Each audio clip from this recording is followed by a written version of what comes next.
asik mencari solusi, yang muda, yang bersuara. Dengan saya Menandahi Putri, dan tak lupa terima salam penunggu iman Weita Tungtien. Ya, yang belum subscribe YouTube-nya Makin Cibinong, cepetan di subscribe, diklik, dipencet tombol loncengnya. Kali ini kita kedatangan tamu masih muda, wanita, cielah. Siapa lagi kalau bukan Siska Mulyani. Hai. Bisa kenalin diri dulu, Sis? Hai, perkenalkan nama saya Siska Mulyani dari Makin Cibinong, Bogor. Cakep. Terus kegiatan sekarang apa nih, Sis? Sekarang saya lagi sibuk kerja, Ci, tapi lagi diliburin gara-gara adanya corona. Iya ya, karena libur juga ya. Iya. Selain kerja, apa lagi kegiatannya? Selain kerja, ya rebahan, nonton TV, makan. Kayaknya anak-anak muda kayak gitu ya. Iya. Ada rencana buat kuliah gak, Sis? Ada sih, Ci, tahun depan mudah-mudahan bisa kuliah. Kita doain yang terbaik ya buat teman-teman yang pengen kuliah. Semoga itu bisa tercapai. Sancai. Orasi, udah tahu sejauh mana nih, Sis, tentang orasi? Orasi. Setahu saya sih, orasi itu mengundang banyak anak muda, Bener Konghucu, biar duduk di sini yang punya nyali. Ya, karena kita open Q&A di media sosialnya Makin Cibinong, ada di Facebook, di Twitter, di Instagram. Kalau mau komen di YouTube juga boleh, langsung komen di video ini. Iya, betul. Boleh nanya tentang apapun atau mau jawab pertanyaan juga boleh, kita discuss tentang apa sih yang lagi dipikirin di anak muda sekarang, bener gak, Sis? Iya, bener banget, Ci. Terus kita udah ada masuk pertanyaan nih, Sis, yang Wow, bisa dijawab ya. mantap. Ini ada pertanyaan dari @yudidil. Cici, Koko, Ogut mau nanya. Seringkali Ogut udah berbuat positif, tetapi kenapa masih ada aja orang yang menjelek-jelekan Ogut? Bagaimana saya harus menyikapinya, Ciko? Coba, Sis, bisa dijawab, Sis? Wah, sebetulnya mah, Ci, itu mah udah banyak banget pengalaman ya. Terutama diri kita sendiri juga udah punya pengalaman kayak gitu. Ngalamin ya hal Iya. yang kayak gitu ya. Kita udah berbuat baik, tetap aja, Ci, dianggap salah sama tuh orang, dianggap nggak bener. Contohnya nih, Ci, kita kan tiap hari bagi-bagi takjil di Lintang setiap hari Sabtu. Waktu bulan Ramadan kemarin Iya. Nah, terus kita posting tuh di medsos. Ada aja orang yang anggap kita tuh pamer lah, cari muka lah, sombong lah, pokoknya parah deh. Kayak gitu, Ci. Terus juga ada ayat nih, Ci. Ada pujian yang datang tanpa diharapkan, ada pula celaan yang datang walaupun kita udah berusaha sebaik-baiknya. banget. Sebetulnya tuh, Ci, kalau kayak gini nih kita dianggap nggak baik, udah hukum alamnya, Ci. Ya, dari zaman dulu ya, sampai masih ada aja. sekarang. Omongan negatif, omongan yang baik lah, omongan yang jelek itu udah pasti ada ya. Iya. Padahal juga kan kita di medsos itu pengen mengumbar kebajikan yang seluas-luasnya kan. Bener banget. Buat tontonan-tontonan yang positif. Kan banyak banget ya, Ci, sekarang tuh tontonan-tontonan yang negatif. Iya. Banyak banget sekarang. Terus nih, Ci, kata Mence, kita nggak dianggap baik, masih dijelek-jelekin sama orang. Kita introspeksi diri kita sendiri, Ci. Kalau misalkan diri kita udah baik, terus masih dijelek-jelekin sama itu orang, kita introspeksi lagi. Bener. Terus masih dijelek-jelekin juga, Ci, sama tuh orang. Kita introspeksi lagi sampai ketiga kalinya. Kita introspeksi diri. Mungkin yang salah itu bukan di diri kita sendiri, tapi di orang itu yang salah. Bener banget sih. Hidup mah kita lanjutin aja, Ci, terus. Kalau udah berbuat baik ya lanjutin aja Iya. gitu ya. Seperti pohon yang tinggi, makin kencang juga anginnya. Anjay.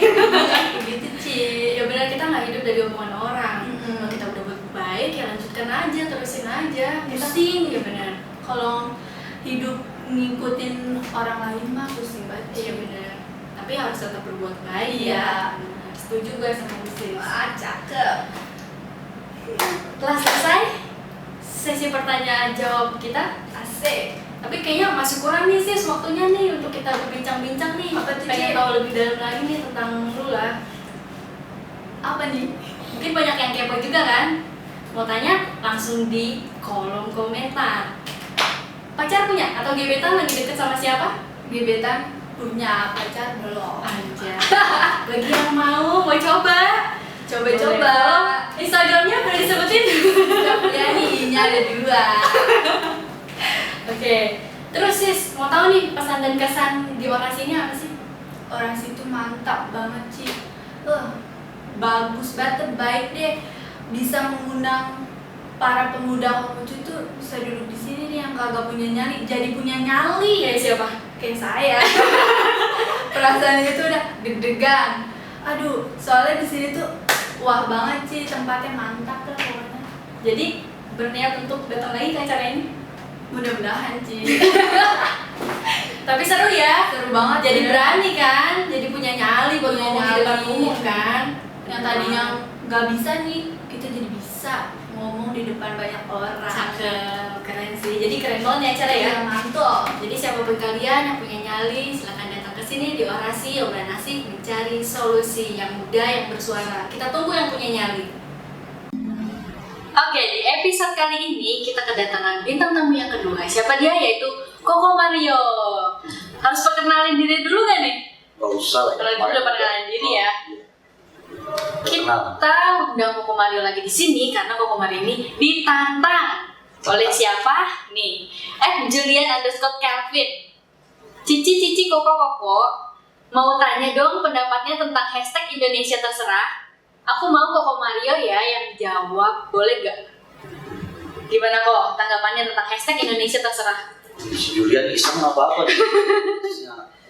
Pokok ya benar. Jadi ya harusnya kalian yang jawab. Tapi karena ini dia minta rokok ya udah. Tapi kalau minta semua nanti gimana lah coba. Nanti bisa kita atasi lah. Oh gitu ya. Oke. Berarti bayarannya double.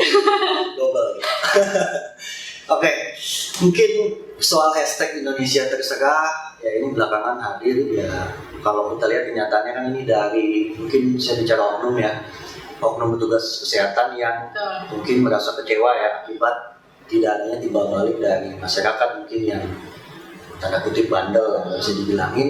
Jadi merasa mereka sudah berjuang tapi tidak ada timbal balik dari masyarakat. Bagaimana masyarakat malah acuh gitu kan maksudnya.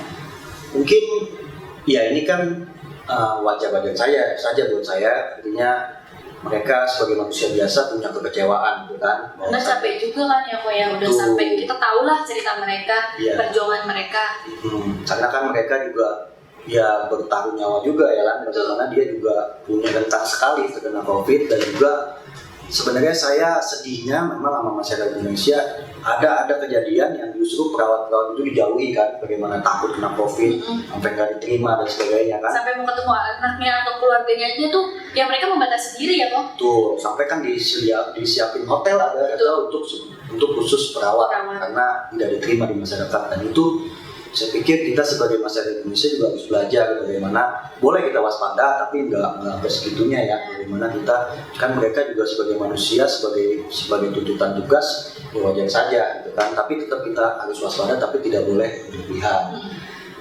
Dari segi itu ya wajar sebenarnya, tapi ada juga kan yang pro kontra sebenarnya bahwasanya yang bilang ya sebenarnya nggak boleh begitu karena itu sudah menjadi sumpah, sudah menjadi tugas mereka gitu kan, jadi mereka nggak boleh menyerah dengan berkata demikian.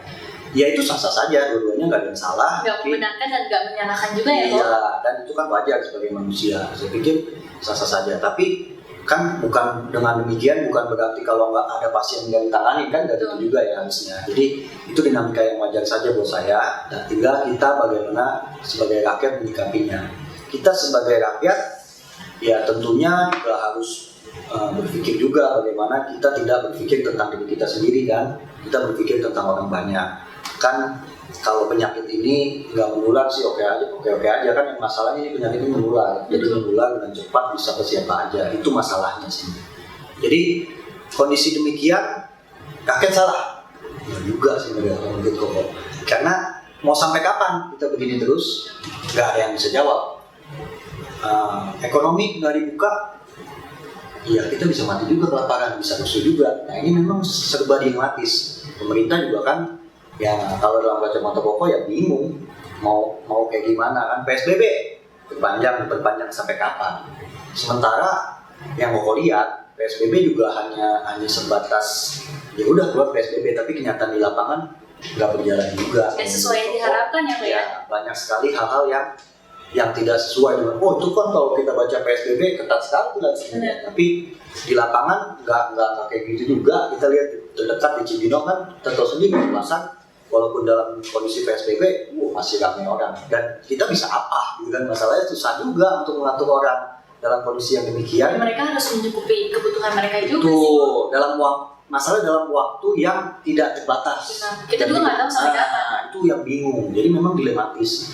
Tapi kita sebagai manusia ya harus memang sabar, atau orang betul sabar. Tapi kan kalau soal perut, soal ekonomi mau sampai kapan gitu kan. Sementara yang katanya ada bantuan dan sebagainya kan kita tahu sendiri ya, kita bukan menjelek-jelekan pemerintah, tapi kenyataannya kan juga banyak miss gitu kan. Di lapangan banyak miss dari segi waktu, dari segi ya kita tidak bicara soal hasil atau apa isinya, tapi ya kita tahu lah, kita sama-sama tahu bagaimana ini susah sekali sesuai dengan harapan gitu kan. Memang kita juga nggak bisa nyalain pemerintah karena memang mungkin ya susah dengan keadaan yang begini juga, kita memang belum siap gitu kan. Tapi ya tadi kita kan sekarang kita sudah mau masuk, pemerintah mewacanakan yang namanya new normal. Ya, benar. Jadi buat toko ya ini ya nggak bicara salah benar, tapi ya sebenarnya sudah waktunya lah. Karena kita mau sampai kapan kita harus istilahnya makan terus di rumah, nggak produktif, kita mau sampai kapan? Sedangkan waktu berjalan terus ya, kok kehidupan berjalan terus. Kita nggak makan sehari, nggak makan 2 hari, ya bisa mati. Kalau sebulan, 2 bulan? Belum soal rusuh dan sebagainya itu kan. Ya memang dilematis. Tadi itu kan pilihan. Pemerintah juga harus bisa memilih. Kita harus memilih mana. Pemerintah juga harus jujur. Mau sampai kapan PSBB yang nggak kuat ekonominya, hancur bisa. Kan kita lihat sendiri tuh banyak PHK dan sebagainya. Kalau nggak jalan ekonomi, ya kita nggak mati karena corona, nggak matinya karena apa? Karena rusuh kan sama aja. Jadi memang pilihan. Tapi dalam konteks itu ya pemerintah harus memilih, dan pokok sih harusnya yang nggak ragu-ragu. Artinya ya udah, kalau memang mau jalan new normal ya udah kita jalani new normal, tapi dengan catatan. Dengan catatan apa? Protokol kesehatan harus tetap berjalan. Bagaimana new normal ini kita merubah budaya kita juga berperilaku namanya gemas lah, nggak akan masyarakat yang hidup sehat gitu kan. Jadi kita terus saja digaungkan bagaimana rakyat itu punya perilaku menjaga kesehatan yang utama gitu kan. Jadi masalahnya kita lawan, bukan kita menyerah dengan keadaan gitu kan. Memang susah, tapi harus dijalani. Hidup kan harus terus berjalan gitu kan. Dan pokok sebenarnya ada yang kontroversial, istilahnya namanya herd immunity. Jadi ini adalah keadaan di mana ya udah kita berperang lawan COVID. COVID ini akan selesai, ada 2 masalahnya, dengan vaksin atau dengan tadi kondisi herd immunity. Pertanyaannya vaksin kapan? Kita kan nggak tahu sampai kapan ya kan? Iya kan, nggak ada yang bisa jawab kan. Kita tanya siapa juga yang paling hebat, nggak bisa. Butuh proses yang lama. Tapi sementara manusia harus terus hidup gitu kan. Nah, herd immunity ini ya sebagian orang mungkin kontroversial, ada yang bilang bunuh diri dan sebagainya. Tapi ya ini adalah kondisi yang kalau nggak ada vaksin ya harus seperti ini. Jadi bagaimana kondisi herd immunity itu adalah bagaimana ketika virus kan butuh inang, namanya butuh yang masuk ke tubuh. Kalau nggak masuk ke tubuh dia akan mati sendiri kan. Nah, ini bagaimana keadaan sebagian besar rakyat punya imunitas sendiri. Karena kan kalau virus, kita belajar virus ya, virus bisa masuk siapa aja. Benar. Tapi Tuhan itu sudah menciptakan imunitas dalam tubuh kita untuk melawan virus. Nah, yang nggak kuat itu ya yang nggak punya imunitas baik. Bagaimana orang tua yang punya penyakit bawaan dan sebagainya. Jadi itulah yang harus dituju, bagaimana virus ini harus menyebar dulu ke semua orang, ke sebagian besar komunitas. Nah, dengan demikian kita semua kebal dengan virus itu. Jadi ketika virus itu datang lagi, ya kita kuat melawan itu. Jadi kayak flu aja, virus kita baik, obat segala macam. Kita nggak usah minum obat, tidur, makan buah segala macam, istirahat cukup, sehat. Nah, itu kondisi demikian yang bisa mengalahkan corona ini ketika belum ada vaksin. Memang ya tadi kontroversial, tapi tadi balik lagi, hidup itu kan pilihan. Kita mau memilih yang seperti apa. Tapi kalau kita sebagai rakyat, kita ikutin aja lah apa yang sudah dianjurkan dianjurkan pemerintah. Itu sih lah. Terus balik lagi ke tadi kok, #Indonesia terserah. Jadi kesimpulannya apa tuh kok tentang itu? Kesimpulannya ya nggak apa-apa lah, itu sebagai dinamika yang di tengah pandemi ini terjadi dan tidak perlu dibentuk-bentukkan. Yang sedih kan kita ribut gitu kan, nggak produktif. Ya udah, oke, ada yang punya pemikiran seperti itu, yang ada masalah, kita nggak boleh bully juga. Ya memang wajar kok dia kecewa dan sebagainya. Tapi kan harus mereka lelah gitu ya. betul. Tapi mereka juga harus punya profesionalisme. Artinya oke lah, mereka mengekspresikan itu. Tapi ketika dia bertugas saja sebagai perawat, nggak boleh tercerai juga tuh. Gitu. Nggak boleh dibiarin gitu aja ya. Mereka harus juga punya kewajiban bagaimana menolong pasien tersebut. Walaupun tadi ada sedikit gondoknya sedikit, ya wajar ya. Manusia ya Bang, sifat Betul. manusia. Tapi ya kita sedang dalam proses lah, bagaimana semua manusia juga tadi yang mau bilang berpikir tidak hanya tentang dirinya sendiri, Betul. tapi tentang orang lain. Orang lain banyak yang harus diselamatkan juga kok. Kalau misalnya keluarga kita yang kena, ada orang yang masih usia atau yang masih kecil, kan kita juga rasanya ya ampun gimana dong ya kan. Betul. Ya harus tetap ikuti anjuran pemerintah, jaga diri ya kan, jaga imunitas kita, tubuh kita biar sehat. Betul. Ya itu sih memang kuncinya. Jadi jawabannya ya tadi, kalau kok ya biarkan saja sebagai terjadi sebagai dinamika yang ada. Cuman tadi kita nggak perlu saling bully, malah saling berantem di tengah kondisi begini. Kita malah ribut-ribut, kan itu kan Makin merugikan kita semua sebenarnya kok. merugikan semua. Tapi biarkan aja dia ngomong gitu. Tapi ketika kalian punya tugas, kalian harus merawat orang tersebut, ya lakukan. Terus selesaikan dengan baik. Itu sih. Profesionalismenya. Oke, kayaknya udah menjawab pertanyaan dari Koko Julian ya tentang hashtag Indonesia terserah. Nah, jangan tanya lagi juga. Kalau mau nanya lagi personal. Jangan sebut nama. Oke deh, kayaknya selesai episode kita kali ini. Nantikan episode kita lainnya. Terima kasih Niko udah hadir lagi, bersedia nih di Orasi, dan kita tunggu juga pemuda-pemuda lain untuk hadir di Orasi ini. Orasi obrolan asik, mencari solusi, orasi yang muda yang bersuara. Saya Melanda Rahayu Putri. Saya Mario. Sebelumnya terima salam dari Manweda Tungjen.